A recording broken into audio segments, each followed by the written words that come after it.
مساء الخير.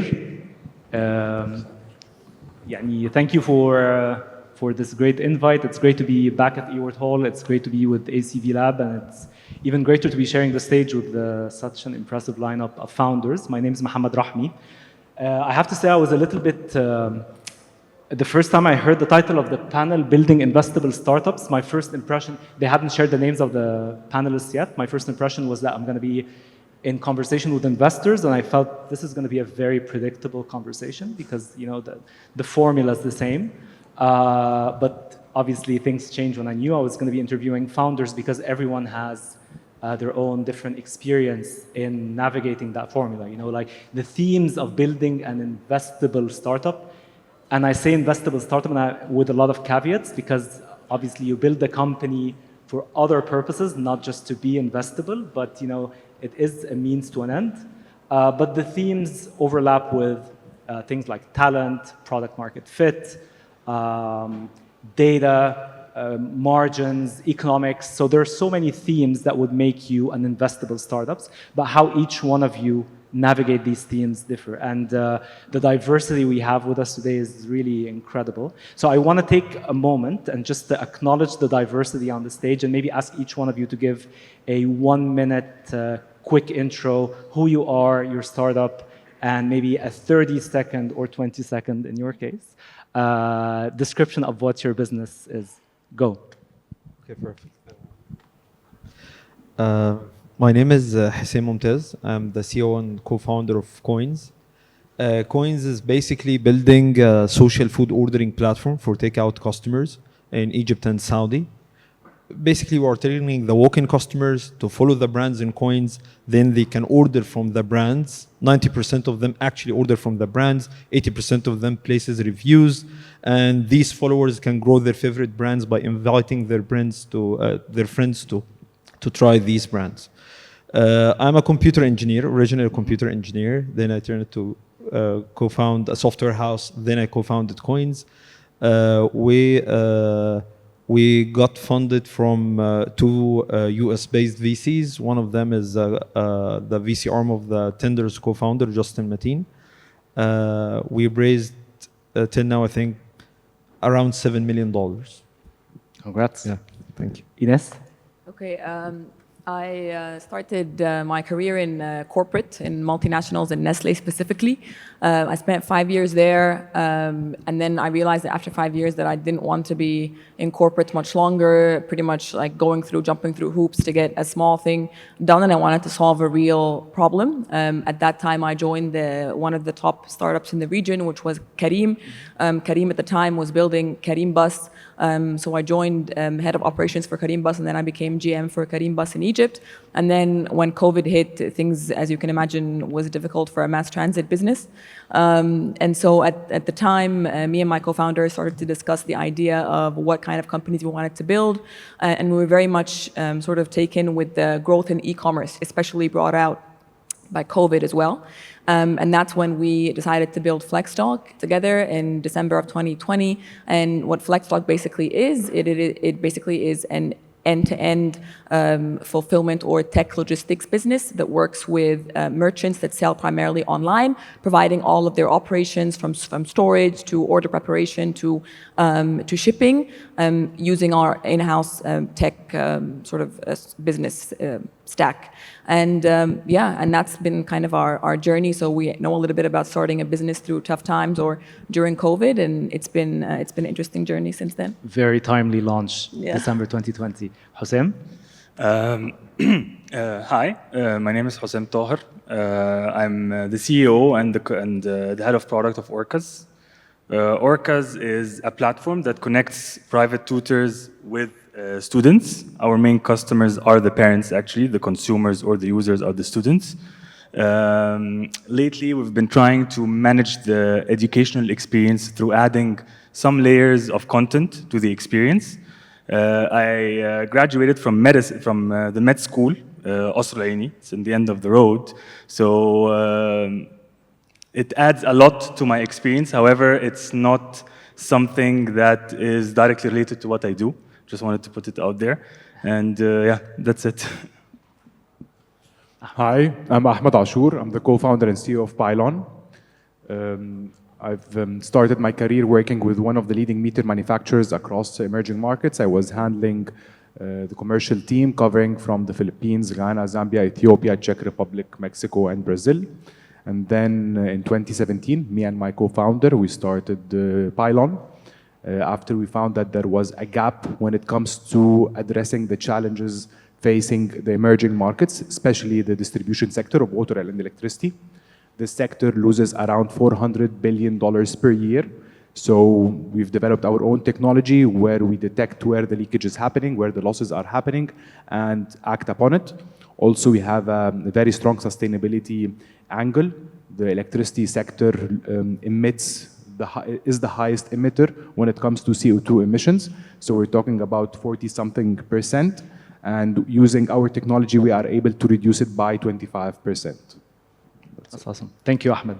Taib, I'm going to jump right into it. I think the number one ingredient for building a scalable business, which in turn is an investable business, is people and talent. And I think we all heard Zahran earlier. He was talking about his own journey. Phenomenal, you know, and I think a lot of that revolves around people and managing people and retaining people and attracting the right people in the first place, especially for early stage ventures. So I want to pick on you, Enas, first, and tell me about your journey with people and talent, especially that you're the youngest of the companies on that stage. You've just raised a round, I think, about last year. Yeah. So just I want to understand, how are you thinking about talent in the company? How, from a philosophical level, but also like tactfully, how do you attract talent? How do you retain your talent? How do you build culture? How far are you into the process? So just spill it all, please, for us. Sure. I think, like you rightfully said, this is the backbone of building a business, and it is the most important decision that you need to make, and it is also the hardest thing to do. Especially in a country like Egypt, it's not easy to find the right talents. If you're building a tech company, it's even harder to find the tech talent that you need. So it is a constant struggle, and I think all founders will agree that this is fundamentally the hardest part. And as you grow, it becomes harder and harder.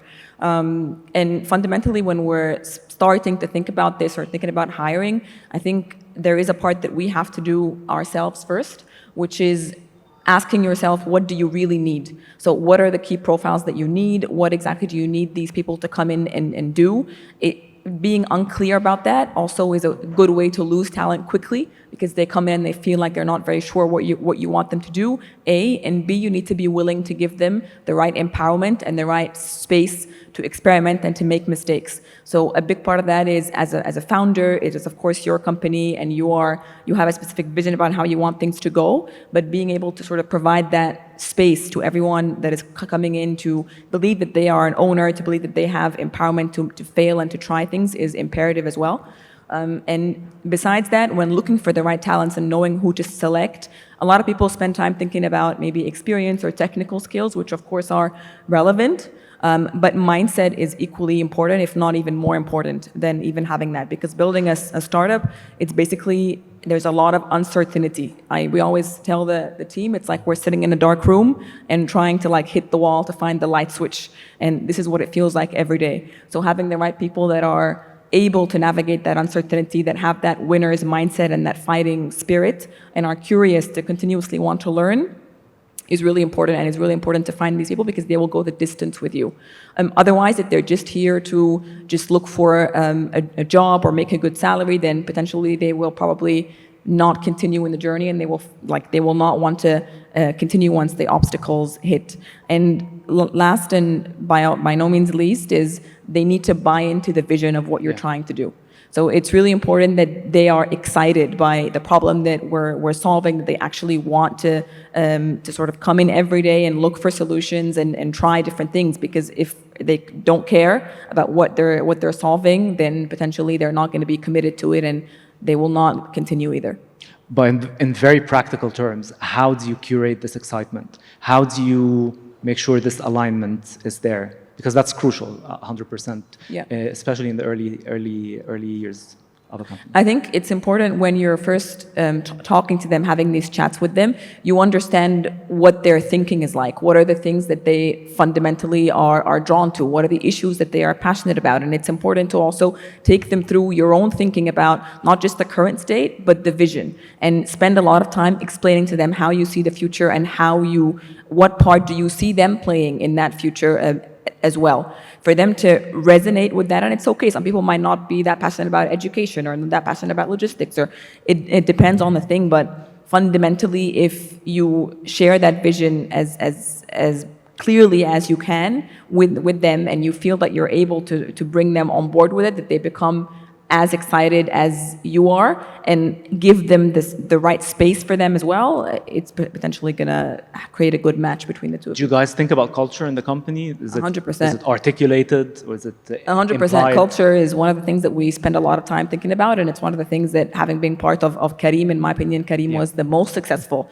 If you ask me what is the one thing that Kareem got right, it's culture. And it sort of propagated everything else that came after that. So we spend a lot of time thinking actively about the decisions that we make day in and day out, and how that affects our culture and what our values are. And I remember one of the things that, having been part of that experience, before we even launched anything, we sat down and we agreed what would our values be, and what would we want to hire based on, what would we want to make sure that everybody in the company believed, as these are the things that we care about the most. And you can have the best strategy in the world, the best decks, the best Excel sheets, and if you don't have the right culture to implement and to execute, none of that is gonna come true. Absolutely, thank you.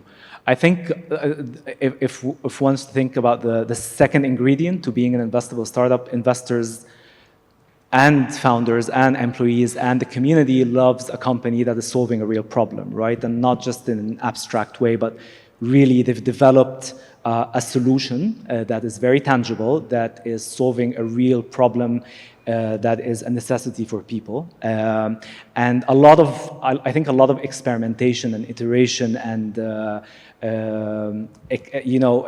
discussions go into reaching that product market fit. And obviously, it's something that's a very important ingredient for an investor, because once it's there, this is when you start to generate growing levels of revenues in a way in ways that are more consistent and continuous. So I want to poke at you, Ahmed, and just to tell me about the journey of getting to the product market fit, especially that you're coming from a background, from a corporate. So you've spent a lot of time inside, seeing the pains from inside, and then you went on to build a solution for it. So just if you can share some. Sure. It's definitely the most interesting journey to find the product market fit. When we started building Pylon, the very first days we went and we exactly copied the big 4 or 5 players in the field, the likes of Siemens, Schneider, Oracle, SAP. And then we found that we have a product, but we have a product that's tailored for developed economies, not for the challenges we have in emerging markets. In developed economies, they want to be more efficient by decreasing the losses, let's say from 7% on the grid to 3%. For us, we have totally different challenges. We have a very low collection rate of electricity. We have lots of tampers, and by tampers I mean people stealing electricity. So we went and we changed our mindset to be focused on efficiency. What the utility or what the distribution company wants at the end is to be efficient. So we built our strategy around efficiency, focusing on the main pillars of collecting the revenues, detecting the leakage happening across the network, and detecting who is stealing electricity mainly. So it became a totally different mindset. Then we went on and we went a step further to challenge anyone who would come and compete with us in this sector by offering financing as well, because many of those utilities are already losing 30 and 40% of their revenues. So we went there, so they are already bleeding, so they are not really in a situation to go and invest hugely into changing their infrastructure and upgrading it to the smart grid infrastructure. So we went and offered financing, and by offering financing, we offer our solution, but at 17% cost rather than the conventional or the competition. So you keep on tweaking. Once you find this sweet spot of the product market fit, you keep on tweaking in order to make it even harder for any competitor to come and compete with you later on. How long or how costly was that process of tweaking? I can say it's a continuous roller coaster. continuous So journey. we started in 2017, and then we kept on going till now, until this very moment. We are always enhancing our solution and making it harder, and then and even I believe there is a very interesting book called Blitzscaling. I highly recommend it. Reid It's by Hoffman. Reid Hoffman, yes, definitely. Reid Hoffman, yeah. So in the tech ecosystem, it's a continuous continuously need to keep on finding product market fits, let's say. Yeah. So once you reach a certain point, and then of finding this product market fit, and you inject in cash, so you grow, you blitz scale, literally.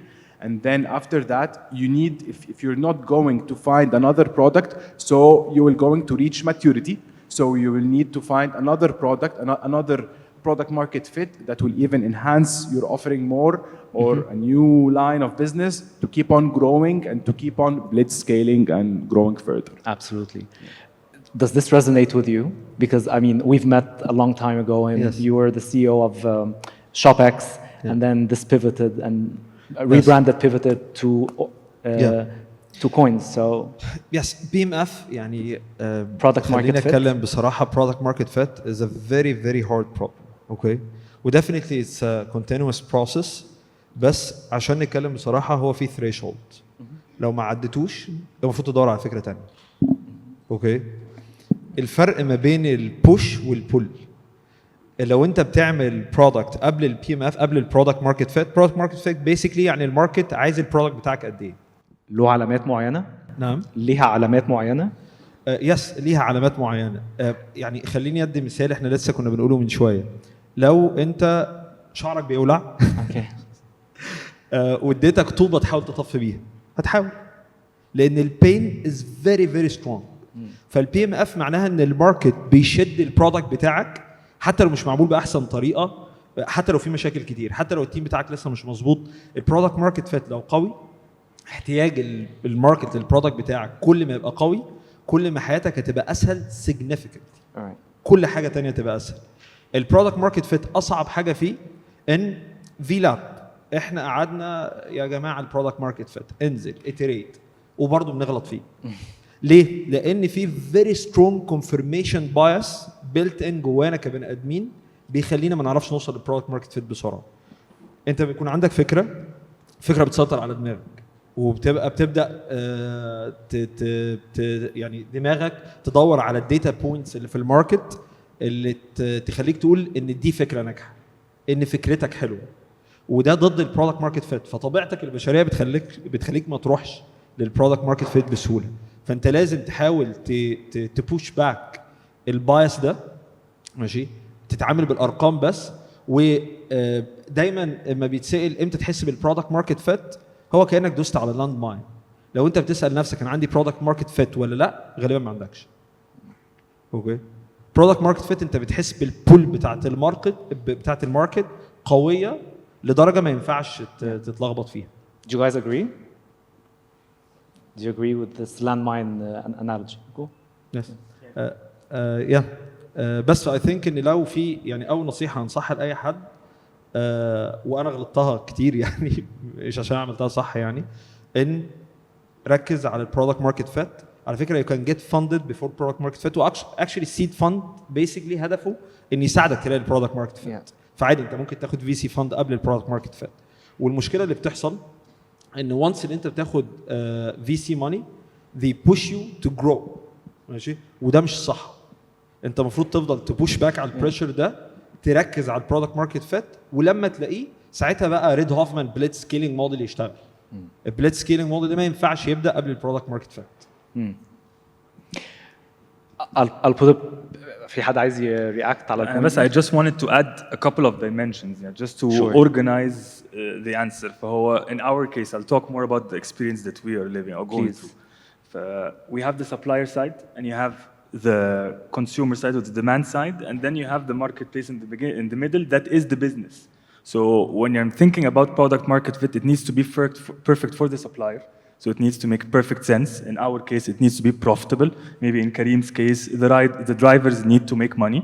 At the same time, the riders, or in our case, the users, need to feel that they are getting value for whatever they're paying. And in the end, and maybe this is something that has been forgotten, and now people are talking about it, finally, it's the profitability for the business. And it was mentioned earlier in the fireside chat, are the unit economics rational? Do they make sense? Is this going to one day cover for all the expenses below the, like, is this a viable business, or is this something that is too good to be true? Of course, if I can get a ride from point A to point B subsidized by 50%, this could be viewed as product market fit.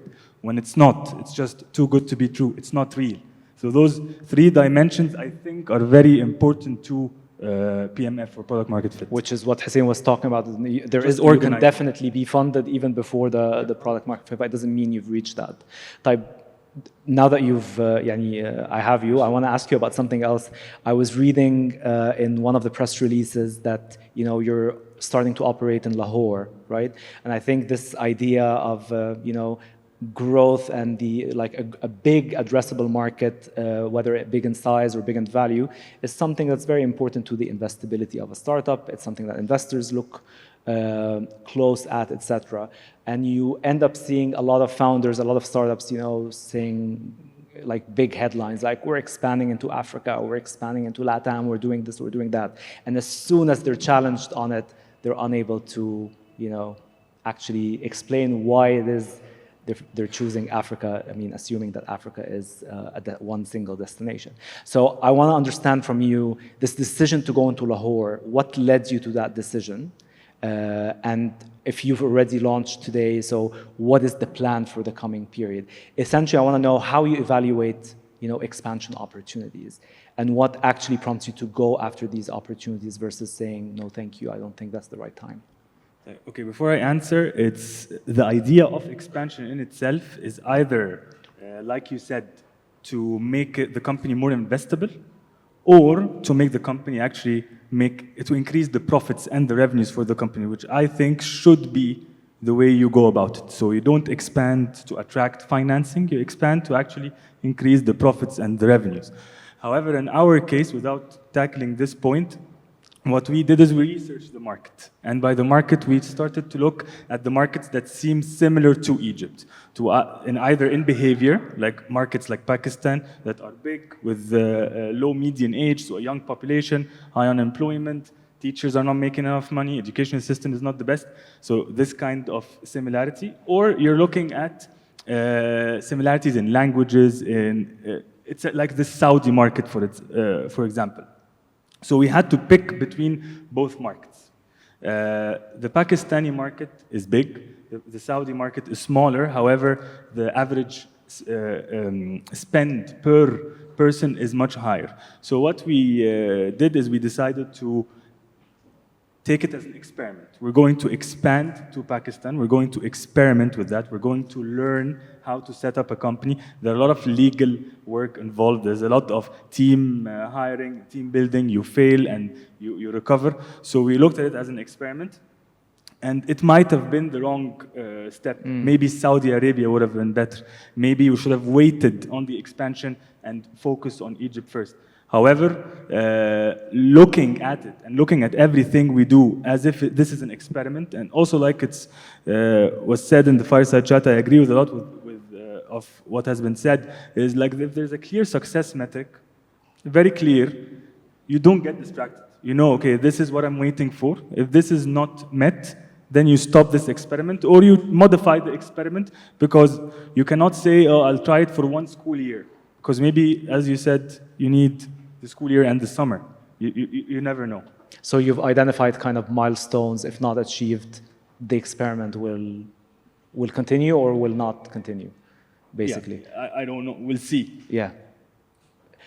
I want to, just pivot a little bit the discussion towards, again, something that was Zahran in his discussion with Dr. Ayman mentioned, was talking about, which is kind of the environment that we're living in right today. I think from a global perspective, increasingly we're moving towards a downturn. It's trickling down to the startup ecosystems around the world. It's definitely, there's a spillover on Egypt. It's not the easiest of environments to be operating in. You've launched your startup in a very difficult situation. But I want to understand how you guys are navigating this environment within your companies, within your startups. How is that impacting your teams? How is that impacting your fundraising plans, your product development, etc.? So maybe I'll go back to you, Enas, and to start. Sure. I think definitely touching on the thing that we said initially, and just also like to tie it into the title of the panel, in building investable startups, fundamentally, just don't build it for the investment. Like this is the main sort of message, is think about in building the business, for it to make sense on its own, for it to be a business that people are fundamentally willing to pay for the service at its fair price that would enable you to grow better. And people sometimes lose sight of that. Even big startups lose sight of that. Even the time that I was in Karim before the Uber acquisition, from being from the inside, growth was the name of the game at any cost. Even if it was at negative margins, it didn't matter. This is what investors wanted to see. It was just hyper growth at any cost. And then once the Uber acquisition happened and that glass ceiling shattered and people realized that the price of the share plummeted to the ground, it immediately shifted to unit economics overnight. And we sort of had to flail around until we managed to turn the business around. And so the main thing that we need to do in times of like these, or even it should be like the narrative overall, is what I'm doing, does it make sense? Are customers willing to pay for it at the fair price? Can I turn this into a business that can grow? And continuing to tap on this and continuing to question different elements of the business and ask, am I going in the right direction by this metric, is extremely important to be able to look at. Equally important is also this idea of trying to be as objective as possible when deciding not just what to do, but also what not to do, which is equally important, having that ability to really zone into the important things and really choose what is the right thing that you want to experiment now, that you want to put your money in now, that is potentially the biggest bet that is going to yield the most results. So especially in turbulent times, having this conversation continuously with your co-founder, with your founding team, all the time, making sure that you're on the right track is extremely important to do. And when it comes to hiring as well, is also to be very careful about who you hire and when you hire them and exactly what you expect from them. It used to be also, there was times when for startups, the metric of how many new hires am I pumping into the company every month was seen as a sign of success. Like I'm hiring 50 and 100 every month, and that's seen as it's a great metric. It's not, because as soon as things get complicated, the first thing you're going to look at is what you're paying money in every single month in salaries, and that'll be the first thing that you will want to cut. So just making sure that if I'm hiring, who am I hiring that is expected to take me from point A to point B, and not just in numbers, but basically just being very critical with the choices that you're making and asking yourself, is this feeding into my core? Is this helping me directly grow my core business? Or if it's not, then it's not the right time for it to happen. So building off what Enas was saying, Ahmed, would you say, did you go through a process earlier this year where you revised your year's KPIs, OKRs, objectives? How did you manage the planning for this current situation period that we're in? Or is it an opportunity for you for growth? يعني احنا بالنسبه لنا كانت الموضوع مختلف شويه، ان احنا كنا we bootstrapped Pylon، فكان بالنسبه لنا دايما ان احنا يكون عندنا positive unit economics، دي حاجه مهمه، ده no brainer، احنا من غيرها هنموت. فكنا دايما بندخل في challenges مع advisors او مع ناس حتى من عندنا النيو هايرز اللي دخلوا معانا، ان احنا لا، ان احنا we need to accelerate البيرن بتاعنا، وان احنا growing at a breakneck speed، اللي هو term مرعب بالنسبه لي، بس كان ده دايما المايند سيت، ان هو let's grow، واحنا من ناحيتنا احنا ككو فاوندرز احنا في ريزيستنس من ناحيتنا، عشان احنا بالنسبه لنا البوت سترابنج ده، وان احنا البروفيتابيلتي ده كان من غيره احنا ما كناش هنبقى موجودين خالص يعني. فكان دايما في الشد ده لغايه لما بقينا اتحطينا في سيتويشن دلوقتي ان هو بقى الموضوع مختلف تماما. هو دلوقتي هو لازم يكون عندك بوزيتيف يونت ايكونومكس، علشان الفلوس مش رخيصه زي ما كانت رخيصه زمان، ومعاها ان انت تكون دايما شايف الريشيو بتاع الجروث على البيرن بتاعك يكون في الاخر بوزيتيف، علشان من غيره ده برضو دي شركه مش اتراكتيف في الوقت اللي احنا موجودين فيه ده دلوقتي. فلا ديفينتلي احنا بالنسبه لنا الريفيجن كانت ان احنا نمنتين نفس المايند سيت، ان احنا نكون مركزين اكتر، مركزين على البيرن ريت بتاعنا هيكون اخباره ايه حتى لما when it comes to growth. و yeah that's quite it. Hussein, how has it been for you guys?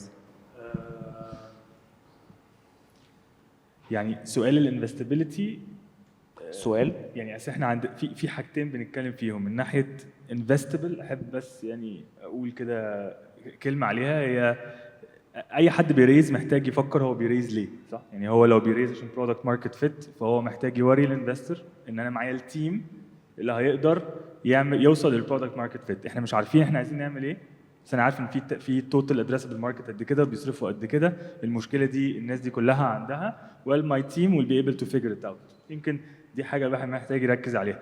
وبعد كده في مراحل تانية، في واحد بيريز علشان يخش ماركت تاني، طبعا team is important، محدش بيقول هو مش مهم، مهم جدا، ولكن لو انا عندي التراك ريكورد بتاع being profitable and growing in this market and I'm just copy and pasting it in a different market او I'm localizing it for a different market، ساعتها بدام ده السبب بتاعي يعني محتاج احضر له بطريقه مختلفه، اكون ببص ساعتها اكتر على الماركت سايز، على الاوبورتونيتي، على الستابيليتي بتاعت الماركت اللي احنا رايحينه ده، ولا بعد شويه رئيس الوزراء هيتشال مثلا زي حصل في باكستان مثلا. فكل الحاجات دي بتبقى هي الايتمز اللي الواحد بيفكر فيها. عشان كده بحس مفيش تمبلت كده، مفيش اللي هو انت عايز تريز ركز على التيم. ممكن تبقى الحاجه دي مش محتاجه تيم، ممكن يبقى الحاجه محتاجه حاجه ثانيه في الوقت ده. يعني مفيش في وجهه نظري الانسر. از طول المرحله اللي احنا فيها يعني مفيش حاجه كتيره ازودها غير يمكن ممكن احكي الاكسبيرينس عندنا. يعني احنا في الشركه او في اوركاس احنا دايما يونت ايكونومكس، يعني بوزيتيف، اليونت ايكونومكس عندنا بوزيتيف، ولكن احنا دايما وي ار بليدنج اون الاس جي ان اي اللي هو التيم سالاريز اند all the marketing all that. مع انها ممكن نارجيو ان this is affecting the unit economics. however الفتره اللي احنا فيها دي اللي عمل فاند ريزنج قبلها ومعاه كاش شابو سيف ات، اللي لسه في البروسيس بتاع فاند ريزنج حاول تجري بسرعه وتلحق الفالويشنز بتاعت زمان، ان الفتره الجايه ممكن الفالويشنز دي اصلا ما تبقاش افيلبل. زي ما قلت الفلوس مش تبقى رخيصه، هي اكشلي كمان الشركات مش تبقى غاليه، يعني مش هتعرف تاخد الفالويشنز اللي احنا كنا بنشوفها قبل كده. وركز على profitability و always burn او bleed او يعني اي term that you want to use for a reason. يعني you are bleeding not to survive, you're bleeding because you're growing this or you're bleeding because you're doing that, لكن مش bleeding او burning money على الفاضي وخلاص. Okay, makes sense. You've just I mean to his point you've just raised the round. Have you revised your plans? ولا have they? أنا بس I have 2 points I want to add. واحدة على علاقة الوضع الحالي بالinvestment. I think اللي بيحصل دلوقتي ان اليونت ايكونومكس بقت اهم من الجروث. 2-3 والناس هتنسى تاني والفي سي هترجع تاني تقول لك جروث اوني كوست، والسايكل دي هتفضل تتكرر اوفر اند اوفر. انت بس محتاج تختار ماشي انت عايز تمشي في انهي سكه، تطلع مع الترند وتنزل مع الترند، ولا هتحاول تبني بزنس with a path to profitability وتحاول تكراك الجروث بطرق هيلثي. I think ده قرار، يعني قراري ونصيحتي personal preference لا يعني خلاص انا هختار سكه وستيك تو ات. و I think definitely building healthy unit economics، تشوف الشركه بتكبر رايحه الباث بروفيتابيلتي بتكسب، يعني دي التجاره يعني زي ما ربنا خلقها يعني. I think this is the right way to do it. ان انت بقى تحرق وتجو نيجاتيف لازم تبقى انت عارف بالظبط انت بتعمل ده امتى وازاي والفتره محدوده، مش انت بتعمل ده وبعد 10 سنين بقى ان شاء الله هنجاوب سؤال هو ده بروفيتابل بزنس ولا لا. لان في بزنس مودلز كتير عملت كده، هو بقى قاعد يجري 10 سنين هو مش عارف يجاوب السؤال. النقطه الثانيه بتاعت ازاي تعدي الاوقات الصعبه بالذات في وقت زي اللي احنا فيه ده. I think having a strong why having a strong why انت ليه بتعمل ده. يعني خلينا ناخد مثال بزهران have a very strong why. هو اون ميشن، هو مش بيعمل ده عشان يبقى عنده بزنس يعني بملايين، اوكي؟ فده معناه ان لما الديبريشن يهت ماشي عنده ريزيلينس سايكولوجيكلي عشان عنده سبب قوي. انت لو بتعمل شركه عشان تبني شركه بملايين، لما تيجي بقى الايام الدنيا تضلم الريزيلينس بتاعك هيتاثر جدا وده هيرفلكت على التيم بتاعك جدا. How does that reflect on with you يعني with your company? Do you have a strong why? Is that what's I driving had you? to figure out my why along the way. يعني انا بدات بعمل شركه اوكي و I'm very excited على البرودكت والكونسيومر سايكولوجي والحاجات دي وعايز اعمل موديل فيري كرييتيف. بعدين في الطريق بدات اكسبلور ماي واي والشركه بدات تشفت مع الواي ده. واحنا كنا محظوظين ان احنا قبل ما الوضع ده يحصل بثلاث اربع شهور we decided to flip our unit economics. Our gross profit margins طلعت من سالب 60 لبوزيتيف 36 في اربع شهور. وده قبل ما الوضع ده يحصل يعني ده كان ستر من ربنا يعني مش اكتر. فبس I think يعني النصيحه دي مهمه يعني it's on the humane part of the experience ان انت ما يكون عندك سبب قوي انت عامل عشانه الشركه دي هتبقى worth fighting for. I love this advice. Yeah, I just want to add one thing. And in my opinion, honestly, definitely, unit economics and margins are imperative and are extremely important in the way to grow. But it does not mean that growth is not important. Or it does not mean the growth is secondary. I was saying إن أنا مثلاً ما بكبرش 3 شهور بس my unit economics are growing. That's still not positive either because still a big part of that term product market fit means that the customers actually want to buy your product and you're able to reach more and more people. فلو احنا ثابتين and we're not able to acquire more customers month over month and considerably grow quite fast, then there is an issue in the business model that you have to go back and iterate. It does not mean ان احنا كده خلاص تمام. In both of them are important and in a lot of ways they go hand in hand if you're able to focus on your customer and if you're able to give your customer the right thing that they really need and not what is maybe a cool idea that you're fascinated about or something that sounds interesting but it is genuinely relevant in solving someone's problem or someone's pain or even adding value to that customer or to that user that they're willing to pay that extra pound for this service.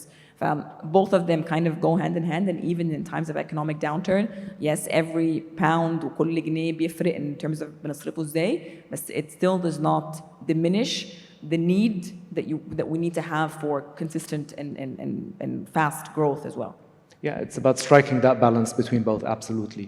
The last words of wisdom from both of you, advice to someone who's starting a business in this environment, in this market, in Egypt, early stage, maybe thinking of raising their first institutional round. So, Ahmed, what would your advice be? We heard great advice from these two. My advice would be to focus on the team, definitely, because I believe in التيم هو اللي بيكون واقف معاك في الأوقات الصعبة وهو اللي بتقدر تنافيجيت بيه أي حاجة. فديفينتلي التيم اهم عنصر في الستارت اب. معلش تقصد ايه فوكس اون ذا تيم؟ سو يعملوا ايه؟ من الاختيار من الاول ان هو يكون في كلتشر واحده تعاملوا عليها, ان هو يكون في الاخر مش حد جاي من منتاليتي مقفوله ان هو انا جاي مركز على فانكشن معينه فانا مش هعمل غير الفانكشن دي. لا, عشان احنا في كستارت اب في العادي انت بتكون محتاج ان انت كله يكون بيعمل كل حاجه at any point of time. فاي بليف بالمنتاليتي دي مهمه قوي. فديفينتلي ماي فيرست ادفايس از التيم, ما تهزرش خالص في الهايرنج, وزي ما بيقولوا او احب اقولها هاير سلو اند فاير فاست. فديفينتلي التيم اهم عنصر. Sometimes within the team aspect, it's the communication and the transparency, right? Because you might have great intentions and you're doing the best, but you're not articulating that to the rest of the team, or you're not communicating that to the team. فيحصل these gaps which end up backfiring. Hussein, any في حاجة؟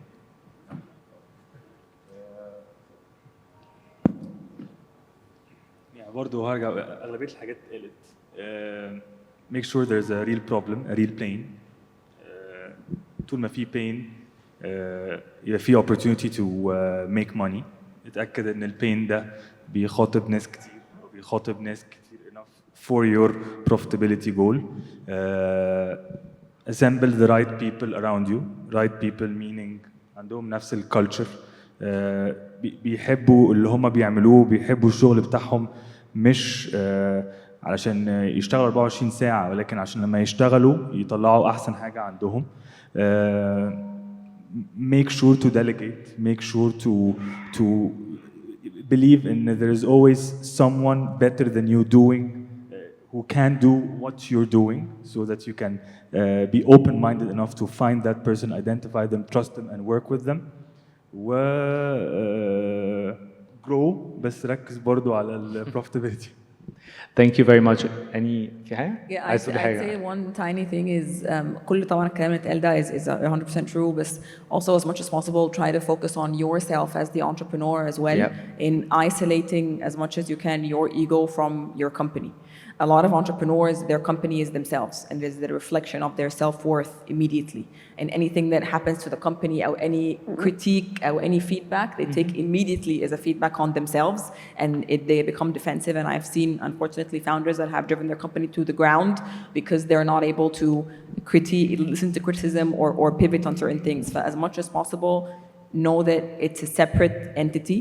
It is its own entity. It is not a reflection of you. If for any reason the company fails, it does not mean that you as a person are a failure that cannot do anything else. But just make sure that spend conscious time actively isolating this from this, and of course make sure that you have a clear reason, you're able to answer why am I doing this, especially in times of downturn. Because if your answer is I think it's cool to be like an entrepreneur or to be a founder, تبقى حطها كده على LinkedIn والناس تقول لي مبروك عملت ستارت اب, then don't do it. It's هتتعبوا جامد. يعني if this is the objective, then don't do it. It needs to be something that is stronger than this, because behind like the glamour and the articles that you hear about raising أرقام يعني insane figures of millions in the past, the daily مش شبه كده خالص. كل يوم احنا قاعدين, انا قاعده بالكحكه في المخزن على الارض مع الناس. This is what my daily looks like. So if you're able to يعني if this sounds appealing to you, عشان حاسين ان احنا بجد بنعمل حاجه, we're actually solving a problem, هنفيد حد بحاجه, then I'd say go for it. Otherwise نستنى. A great note to end this discussion on. Thank you very much, everyone, for sharing. Thank you.